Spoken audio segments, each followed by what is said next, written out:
Bonsoir à tous, bienvenue sur D8 pour cette nouvelle édition de Voyage au bout de la nuit.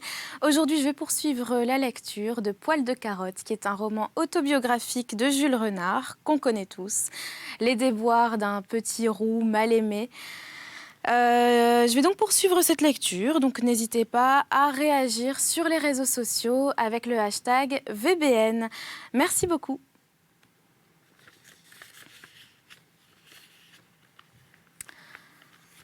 Les prunes. Quelque temps agité, il remue dans la plume, et le parrain dit « Canard, dors-tu » ? « Non, parrain. »« Moi non plus. J'ai envie de me lever. Si tu veux, nous allons chercher des vers. »« C'est une idée, » dit Poil de carotte. Ils sautent du lit, s'habillent, allument une lanterne et vont dans le jardin. Poil de carotte porte la lanterne et le parrain, une boîte de fer blanc, à moitié pleine de terre mouillée, il y entretient une provision de vers pour sa pêche. Il les recouvre d'une mousse humide, de sorte qu'il n'en manque jamais. Quand il a plu toute la journée, la récolte est abondante. « Prends garde de marcher dessus, » dit-il à Poil de carotte. « Va doucement. Si je ne craignais les rhumes, je mettrais des chaussons. » Au moindre bruit, le ver rentre dans son trou. On ne l'attrape que s'il s'éloigne trop de chez lui. Il faut le saisir brusquement et le serrer un peu pour qu'il ne glisse pas. S'il est à demi rentré, lâche-le. Tu le casserais. Et un ver coupé ne vaut rien. D'abord, il pourrit les autres et les poissons délicats les dédaignent. Certains pêcheurs économisent leurs vers. Ils ont tort. On ne pêche de beaux poissons qu'avec des vers entiers, vivants, et qui se recroquevillent au fond de l'eau. Le poisson s'imagine qu'il se sauve, court après et dévore tout de confiance. Je les rate presque toujours, murmure Poil de carotte, et j'ai les doigts barbouillés de leur sale bave. Un ver n'est pas sale. Un ver est ce qu'on trouve de plus propre au monde. Il ne se nourrit que de terre, et si on le presse, il ne rend que de la terre. Pour ma part, j'en mangerai. Pour la mienne, je te la cède. Mange voir. Ceux-ci sont un peu gros, il faudrait d'abord les faire griller, puis les écarter sur du pain. Mais je mange cru les petits. Par exemple, ceux des prunes. Ouais, je sais.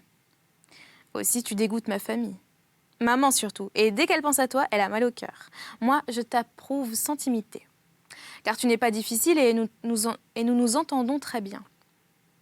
Il lève sa lanterne, attire une branche de prunier et cueille quelques prunes.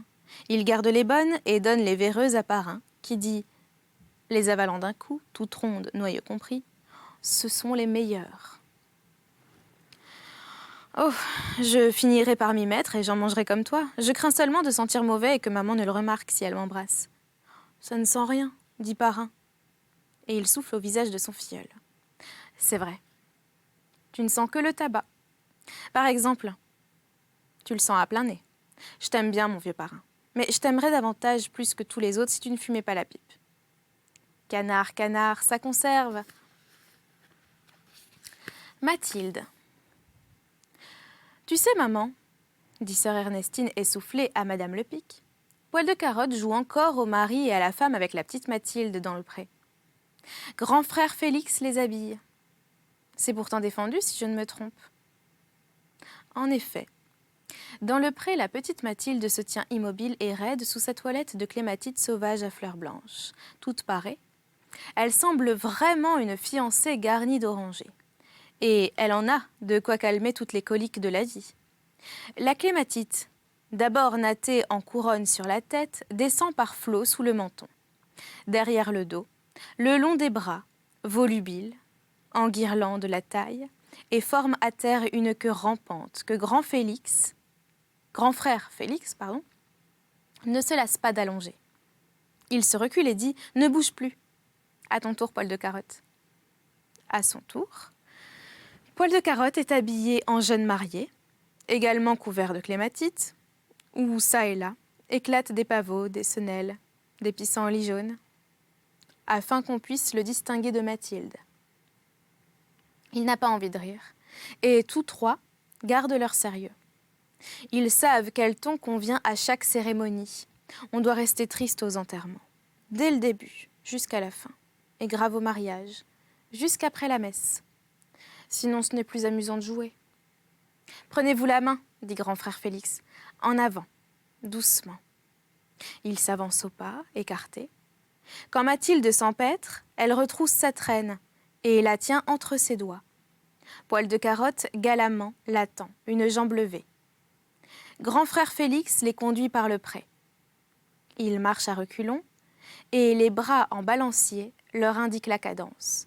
Il se croit monsieur le maire et les salue, puis monsieur le curé et les bénit, puis l'ami qui félicite et il les complimente, puis le violoniste et il les racle avec un bâton, un autre bâton. Il les promène de long en large. « Halte !» dit-il. Ça se dérange. Mais le temps d'aplatir d'une claque la couronne de Mathilde, il remet le cortège en branle. « Aïe !» fait Mathilde qui grimace. Une vrille de clématite lui tire les cheveux. Grand frère Félix arrache le tout. On continue. « Ça y est, dit-il. Maintenant vous êtes mariés. Bichez-vous. » Comme ils hésitent. « Bien quoi, bichez-vous. Quand on est mariés, on se biche. Faites-vous la cour, une déclaration, vous avez l'air plombé. » Supérieur, il se moque de leur inhabileté. Lui qui peut-être a déjà prononcé des paroles d'amour. Il donne l'exemple et biche Mathilde le premier pour sa peine. Poil de Carotte s'enhardit. Cherche à travers la plante grimpante le visage de Mathilde et la baise sur la joue. « Ce n'est pas de la blague, dit-il. Je me marierai bien avec toi. » Mathilde, comme elle l'a reçu, lui rend son baiser. Aussitôt, gauche, gênés, ils rougissent tous deux. Grand frère Félix leur montre les cornes. « Soleil, soleil !» Ils se frottent deux doigts l'un contre l'autre et trépignent les bousilles aux lèvres. Sont-ils buses? Ils croient que c'est arrivé. D'abord, dit Poil de Carotte, je ne pique pas de soleil. Et puis, ricane, ricane, c'est pas toi qui m'empêchera de me marier avec Mathilde si maman veut. Mais voici que maman vient répondre elle-même qu'elle ne veut pas. Elle pousse la barrière du pré. Elle entre, suivie d'Ernestine la rapporteuse. En passant près de la haie, elle casse une rouette dont elle ôte les feuilles et garde les épines. Elle arrive droit, inévitable comme l'orage. « Gare les calottes !» dit grand frère Félix. Il s'enfuit au bout du pré. Il est à l'abri et peut voir. Poil de Carotte ne se sauve jamais. D'ordinaire, quoique lâche, il préfère en finir vite. Et aujourd'hui, il se sent brave. Mathilde, tremblante, pleure comme une veuve, avec des hoquets. « Ne crains rien, je connais maman. Elle n'en a que pour moi. J'attraperai tout. » « Oui, mais ta maman va le dire à ma maman et ma maman va me battre. » Corriger. On dit corriger. Comme pour les devoirs de vacances. Est-ce qu'elle te corrige, ta maman? Des fois, ça dépend. Pour moi, c'est toujours sûr. Mais j'ai rien fait. Ça ne fait rien. Attention. Madame Le Pic approche. Elle les tient. Elle a le temps. Elle ralentit son allure. Elle est si près que sœur Ernestine, par peur des chocs en retour, s'arrête au bord du cercle où l'action se concentrera. Poil de Carotte se campe devant sa femme, qui sanglote plus fort. Les clématites sauvages mêlent leurs fleurs blanches. La rouette de Madame Le Pic se lève, prête à cingler. Poil de Carotte, pâle, croise ses bras. Et la nuque raccourcie, les reins chauds déjà, les mollets lui cuisant d'avance, il a l'orgueil de s'écrier « Qu'est-ce que ça fait, pourvu qu'on rigole ?» Le coffre-fort. Le lendemain, comme Poil de Carotte rencontre Mathilde, elle lui dit « Ta maman est venue tout rapporter à ma maman, et j'ai reçu une bonne fessée. Et toi ?»« Moi, je m'en rappelle plus. Mais tu ne méritais pas d'être battue. Nous ne faisions rien de mal. »« Non, pour sûr. » Je t'affirme que je parlais sérieusement quand je te disais que je me marierais bien avec toi. Moi, je me marierais bien avec toi aussi. Je pourrais te mépriser parce que tu es pauvre et que je suis riche, mais n'aie pas peur, je t'estime. Tu es riche à combien, poil de carotte? Mes parents ont au moins 1 million. Combien ça fait, 1 million? Ça fait beaucoup. Les millionnaires ne peuvent jamais dépenser tout leur argent. Souvent, mes parents se plaignent de n'en avoir guère. Oh, les miens aussi. Chacun se plaint comme on... Chacun se plaint pour... Pardon. Chacun se plaint pour qu'on le plaigne et pour flatter les jaloux. Mais je sais que nous sommes riches. Le premier jour du mois, papa reste un instant seul dans sa chambre. J'entends grincer la serrure du coffre-fort. Elle grince, comme les rainettes le soir. Papa dit un mot que personne ne connaît. Ni maman, ni mon frère, ni ma sœur. Personne. Excepté lui et moi. Et la porte du coffre-fort s'ouvre. Papa y prend de l'argent et va le déposer sur la table de la cuisine. Il ne dit rien.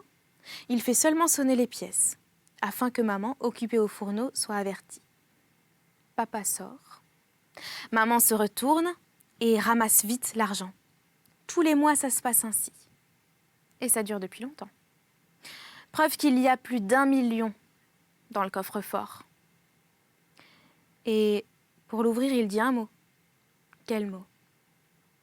Ne cherche pas, tu perdrais ta peine. Je te le dirai quand nous serons mariés, à la condition que tu me promettras de ne jamais le répéter.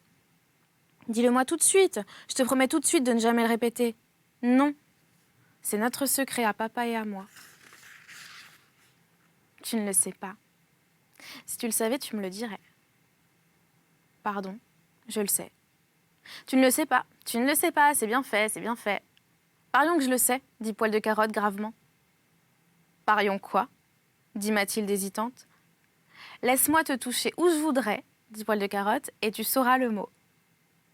Mathilde regarde Poil de Carotte. Elle ne comprend pas bien. Elle ferme presque ses yeux gris de sournoise et elle a maintenant 2 curiosités au lieu d'1. Dis-le-moi d'abord, Poil de Carotte.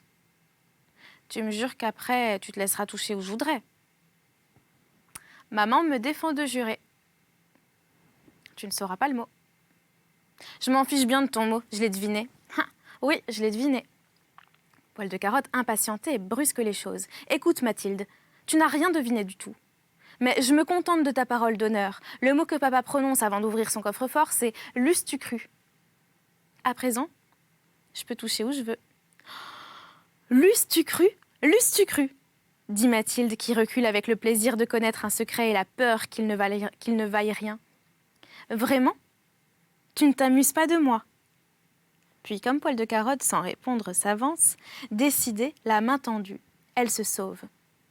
Et Poil de Carotte entend qu'elle rit sec. Et elle a disparu qu'il entend qu'on ricane derrière lui. Il se retourne.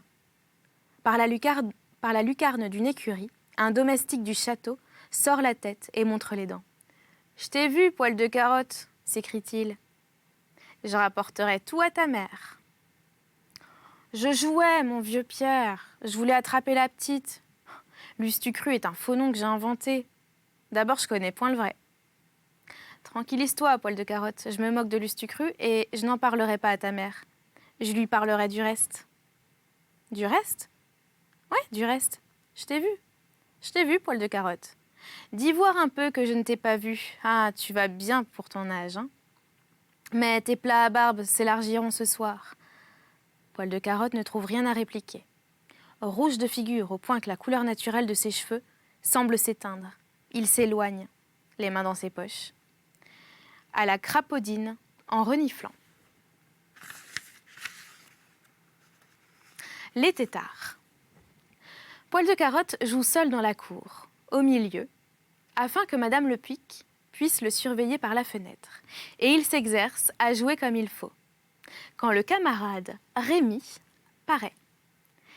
C'est un garçon du même âge qui boite et veut toujours courir. De sorte que sa jambe gauche, infirme, traîne derrière l'autre et ne la rattrape jamais. Il porte un panier et dit « Viens-tu, Poil de Carotte? Papa met le chanvre dans la rivière. Nous l'aiderons et nous pêcherons des têtards avec des paniers. » « Demande à maman, » dit Poil de Carotte. « Pourquoi moi? » « Parce qu'à moi, elle ne me donnera pas la permission. » Juste, Madame Le Pic se montre à la fenêtre. « Madame, dit Rémi, voulez-vous, S'il vous plaît, que j'emmène Poil de Carotte pêcher des têtards. Madame Lepic colle son oreille au carreau. Rémi répète en criant. Madame Lepic a compris. On la voit qui remue la bouche.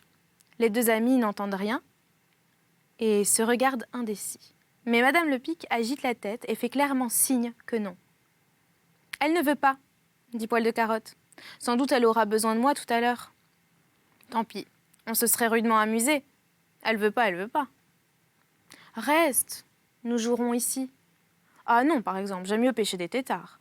Il fait doux, j'en ramasserai des pleins paniers. Attends un peu, maman refuse toujours pour commencer, puis des fois elle se ravise. J'attendrai un petit quart, mais pas plus. Plantés là, tous les deux, les mains dans les poches, ils observent sournoisement l'escalier, et bientôt Poil de Carotte pousse Rémi du coude. Qu'est-ce que je te disais? En effet, la porte s'ouvre et Madame Lepic, tenant à la main un panier pour Poil de Carotte, descend une marche. Mais elle s'arrête, défiante. Tiens, te voilà encore, Rémi. Je te croyais parti. J'avertirai ton papa que tu musardes et il te grondera. Madame, c'est Poil de Carotte qui m'a dit d'attendre. Ah, vraiment? Poil de Carotte? Poil de Carotte n'approuve pas et ne nie pas. Il ne sait plus. Il connaît Madame Lepic sur le bout des doigts. Il l'avait deviné une fois encore. Mais puisque cet imbécile de Rémi brouille les choses, gâte tout, Poil de Carotte se désintéresse du dénouement. Il écrase de l'herbe sous son pied et regarde ailleurs. Il me semble pourtant, dit Madame Lepic, que je n'ai pas l'habitude de me rétracter. Elle n'ajoute rien. Elle remonte l'escalier, elle rentre avec le panier que devait emporter Poil de Carotte pour pêcher des têtards et qu'elle avait vidé de ses noix fraîches exprès. Rémi est déjà loin. Madame Lepic ne badine guère et les enfants des autres s'approchent d'elle prudemment et la redoutent presque, autant que le maître d'école.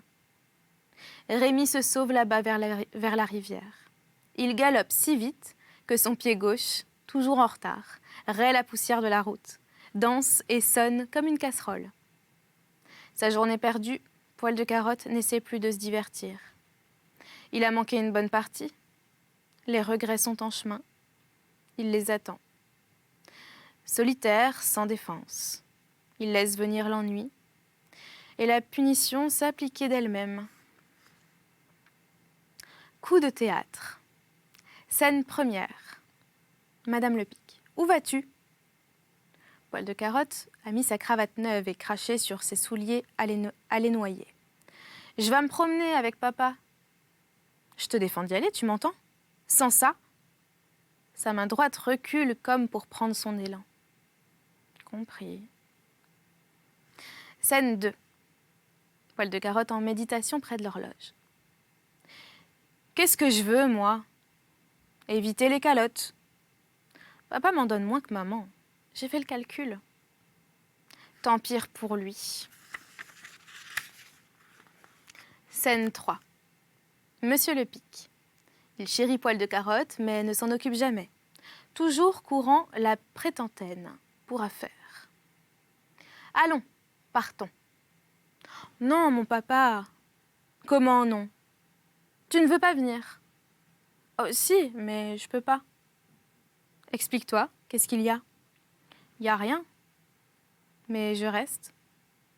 Ah oui, encore une de tes lubies.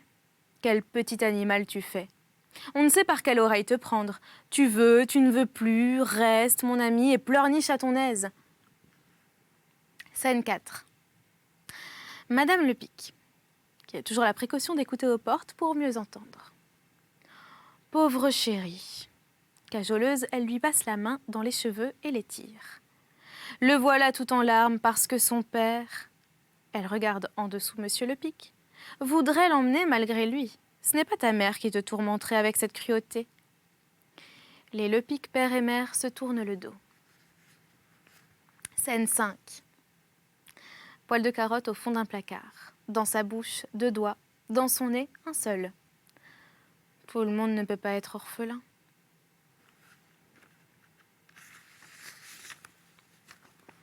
En chasse. Monsieur le Pic emmène ses fils à la chasse, alternativement.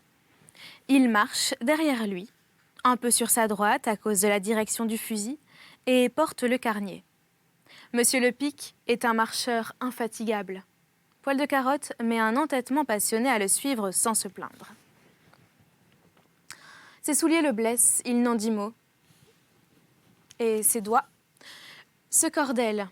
Le bout de ses orteils enfle, ce qui leur donne la forme de petits marteaux. Si Monsieur le Pic tue un lièvre au début de la chasse, il dit « Veux-tu le laisser à la première ferme ou le cacher dans une haie et nous le reprendrons ce soir ?» « Non, papa, dit Poil de Carotte, j'aime mieux le garder. » Il lui arrive de porter une journée entière 2 lièvres et 5 perdrix. Il glisse sa main ou son mouchoir sous la courroie du carnier pour reposer son épaule endolorie. S'il rencontre quelqu'un, il montre son dos avec affectation et oublie un moment sa charge. Mais il est las, surtout quand on ne tue rien et que la vanité cesse de le soutenir. « Attends-moi ici, dit parfois Monsieur le Pic.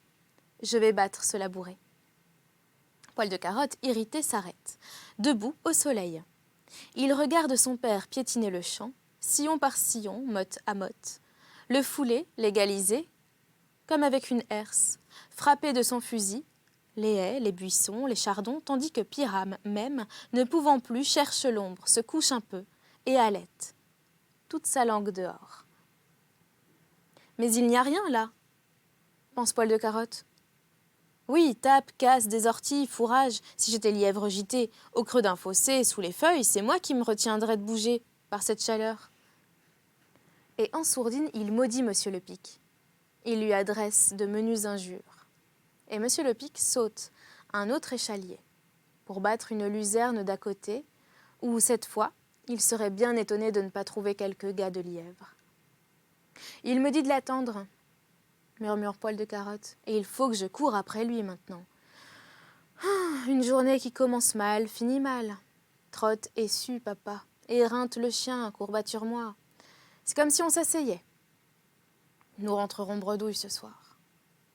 Car Poil de Carotte est naïvement superstitieux. Chaque fois qu'il touche le bord de sa casquette, voilà Pyrame en arrêt, le poil hérissé, la queue raide. Sur la pointe du pied, Monsieur le Pic s'approche le plus près possible, la crosse au défaut de l'épaule. Poil de Carotte s'immobilise et un premier jet d'émotion le fait suffoquer. Il soulève sa casquette. Des perdrix partent, ou un lièvre déboule. Et selon que Poil de Carotte laisse retomber la casquette ou qu'il simule un grand salut, Monsieur le Pic manque ou tue. Poil de Carotte l'avoue. Ce système n'est pas infaillible. Le geste, trop souvent répété, ne produit plus d'effet. Comme si la fortune se fatiguait de répondre aux mêmes signes. Poil de Carotte les espace secrètement. Discrètement, pardon, pas secrètement. Et à cette condition, ça réussit presque toujours.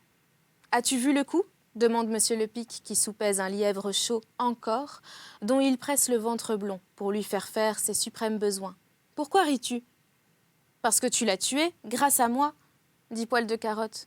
Et fier de ce nouveau succès, il expose avec aplomb sa méthode. « Tu parles sérieusement ?» dit Monsieur le Pic. « Mon Dieu, je n'irai pas jusqu'à prétendre que je ne me trompe jamais. Veux-tu bien te taire tout de suite, nigaud ?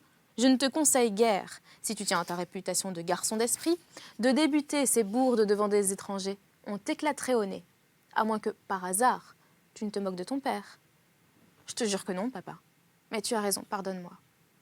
Je ne suis qu'un serin. » Et c'est là-dessus que nous allons arrêter cette lecture pour aujourd'hui. J'espère que vous l'avez apprécié. N'hésitez pas à réagir sur les réseaux sociaux avec le hashtag VBN. Je vous souhaite une très bonne nuit ou une très bonne journée et à bientôt.